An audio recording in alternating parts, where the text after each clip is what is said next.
যেগুলো আমরা শুনবো তার দিক নির্দেশনা, তার কিছু অনুশাসন রয়েছে।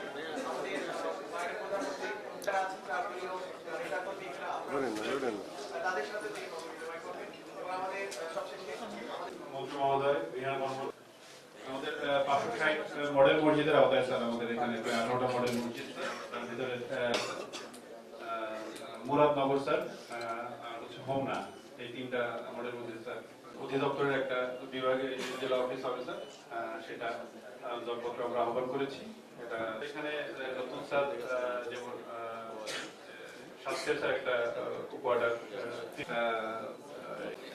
দেখেন, আমাদের সরকারের যে প্রতিজ্ঞা যে আমরা আইনের মাধ্যমে আইনের বাইরে গিয়ে কিছু করবো না,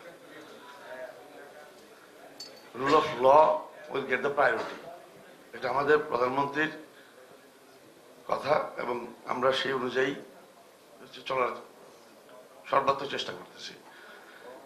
ল উইল গেট দ্য প্রেসিডেন্সি। যা ঘটে গেছে সেক্ষেত্রে আমি নতুন করে কিছু করতে পারবো না, আগামীতে যেন না হয় সেটা সর্বাত্মক চেষ্টা থাকবে। আর কেউ যদি ল ভেঙে থাকে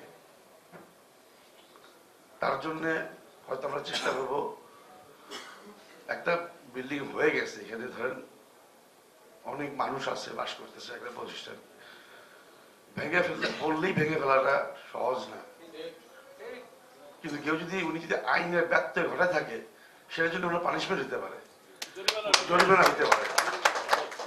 উনি যদি আইন ভেঙে থাকেন সেটার জন্য হয়তো আমরা চেষ্টা করবো যেন ওইটার জন্য ওনার কম্পেনসেশন দিতে হয়, সেরকম হয়তো একটা চিন্তা ভাবনা করা যেতে পারে। তবে আগামীতে যেন কেউ এটা না করার সাহস পায় সেটা সর্বত্র চেষ্টা করে আমাদের থাকবে, সেটা থাকবে। আমি যদি বলতে পারি অ্যাটলিস্ট আমার দায়িত্বকালে আইনকে আমি সবার আগে প্রায়োরিটি দেবো। সিটি কর্পোরেশনের থেকে বলেন বা এদিকে যদি আমার ডিপার্টমেন্টের আন্ডারে পড়ে, যেন কেউ আইন না ভাঙে, আইন মেনে যেন বাকি প্রকল্পগুলি বাস্তবায়ন হয় সেটা চেষ্টা করবো।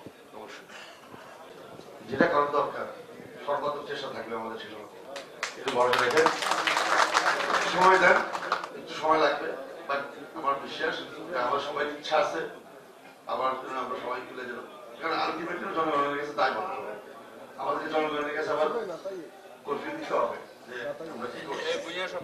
এই সরকার জনগণের দ্বারা নির্বাচিত এবং সর্বতভাবে জনগণের দায়বদ্ধ, ওনাদের উন্নয়নের জন্য আমরা কাজ করবো, এটুকু